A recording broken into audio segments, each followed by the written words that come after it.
एक सरोवर में 3 दिव्य मछलियां रहती थीं।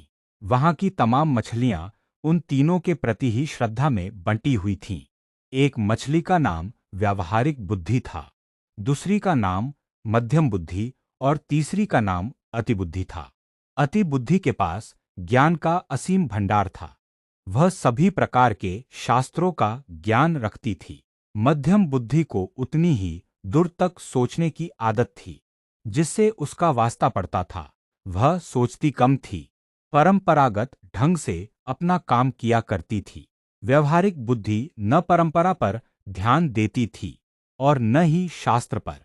उसे जब जैसी आवश्यकता होती थी निर्णय लिया करती थी और आवश्यकता न पड़ने पर किसी शास्त्र के पन्ने तक नहीं उल्टती थी।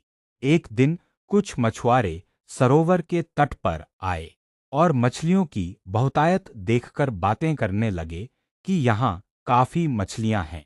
सुबह आकर हम इसमें जाल डालेंगे। उनकी बातें मछलियों ने सुनी। व्यवहारिक बुद्धि ने कहा, हमें फौरन यह तालाब छोड़ देना चाहिए। पतले सोतों का मार्ग पकड़कर उधर जंगली घास से ढके हुए जंगली सरोवर में चले जाना चाहिए। मध्यम बुद्धि ने कहा, प्राचीन काल से हमारे पूर्वज ठंड के दिनों में ही वहां जाते हैं और अभी तो वो मौसम ही नहीं आया है। हम हमारे वर्षों से चली आ रही इस परंपरा को नहीं तोड़ सकते। मछुआरों का खतरा हो या न हो, हमें इस परंपरा का ध्यान रखना है। अतिबुद्धि ने गर्व से हंसते हुए कहा, तुम लोग अज्ञानी हो। तुम्हें शास्त्रों का ज्ञान नहीं है। जो बादल गरजते हैं वे बरसते नहीं हैं। फिर हम लोग 1000 तरीकों से तैरना जानते हैं। पानी के तल में जाकर बैठने की सामर्थ्यता है। हमारे पूंछ में इतनी शक्ति है कि हम जालों को फाड़ सकती हैं। वैसे भी कहा गया है कि संकटों से घिरे हुए हो तो भी अपने घर को छोड़कर परदेश चले जाना अच्छी बात नहीं है। अव्वल तो वे मछुआरे आएंगे नहीं।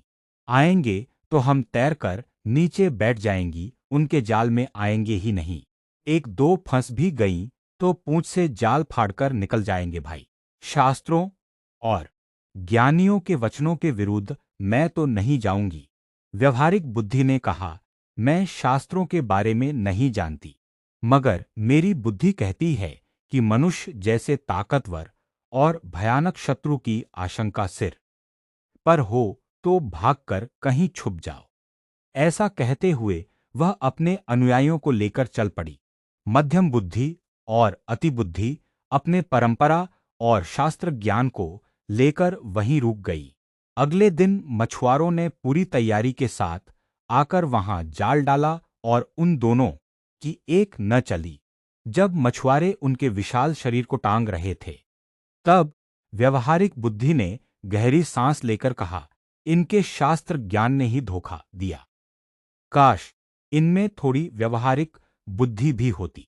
व्यवहारिक बुद्धि से हमारा आशय है कि किस समय हमें क्या करना चाहिए और जो हम कर रहे हैं उस कार्य का परिणाम निकलने पर क्या समस्याएं आ सकती हैं। यह सोचना ही व्यवहारिक बुद्धि है। बोलचाल की भाषा में हम इसे कॉमन सेंस भी कहते हैं।